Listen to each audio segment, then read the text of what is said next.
ஓம் கணானாம் த்வா கணபதிகும் ஹவாமகே கவின் கபீனாம் உபமஷ்டமஷ்டமம் ஜேஷ்டராயம் பிரம்மணாம் பிரம்மணஸ்பத ஆனஸ்பிருண்மன்னோது வித்சீத சாதனம். ஓம் மகாகணபதயே நமஹ. வேதம், இந்த வேதத்துக்கு ஸ்வரம் முக்கியமானது. ஓம், அந்த ஸ்வரம் சா பா மா 7 ஸ்வரங்களும் மிக அழகாக அற்புதமாக வேதத்திலே அடங்கி இருக்கின்றது. இந்த வேதத்தை சொல்ல சொல்ல வேதம் எங்கெல்லாம் ஒலிக்கின்றதோ அங்கே இறையருள் பரிபூர்ணமாக இருக்கும் என்று நம்முடைய சனாதன தர்மம் சொல்கின்றது.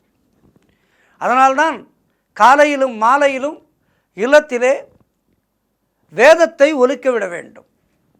நமக்கு சொல்ல தெரிந்தால் நாம் சொல்லலாம், ருத்ரம் சொல்லலாம், விஷ்ணு சகஸ்ரநாமம் சொல்லலாம், லலிதா சகஸ்ரநாமம் சொல்லலாம். இப்படி இவற்றை நாம் பயிற்சி எடுத்துக்கொண்டு சொல்லலாம். இல்லை ஐயா, எனக்கு சமஸ்கிருதம் வரவில்லை, நான் என்ன செய்வது என்று சொல்கின்ற அன்பர்கள் இல்லத்திலே ஒலிக்க விடலாம். இப்போது எத்தனையோ இருக்கின்றது, செல்ஃபோனிலேயே இருக்கின்றது எல்லாமே. ஆகவே இல்லத்திலே ஒலிக்க விடலாம். எங்கெல்லாம் வேதம் ஒலிக்கின்றதோ, வேதம் ஒலிக்கின்ற இடத்திலே அஷ்டலக்ஷ்மிகளுடைய அனுகிரகம் பரிபூர்ணமாக இருக்கும். எல்லா தெய்வங்களும் 33 கோடி தேவர்களும் வேதத்திலே அடக்கம். ஆகவே அந்த வேதத்தை எங்கெல்லாம் ஒலிக்க விடுகின்றோமோ அந்த இடத்திலே 33 கோடி தேவர்களுடைய அனுகிரகம் நமக்கு கிடைக்கும். ஆக இந்த வேதத்தை இப்படித்தான் சொல்ல வேண்டும் என்கின்ற ஒரு முறை இருக்கின்றது. சகஸ்ரநாமம் என்று சொன்னீர்களே, அது என்ன? சகஸ்ரநாமத்தை எப்படி வேண்டுமானாலும் சொல்லலாம், ராகமாக சொல்லலாம். எமசம்மா அழகாக பாடியிருப்பார்.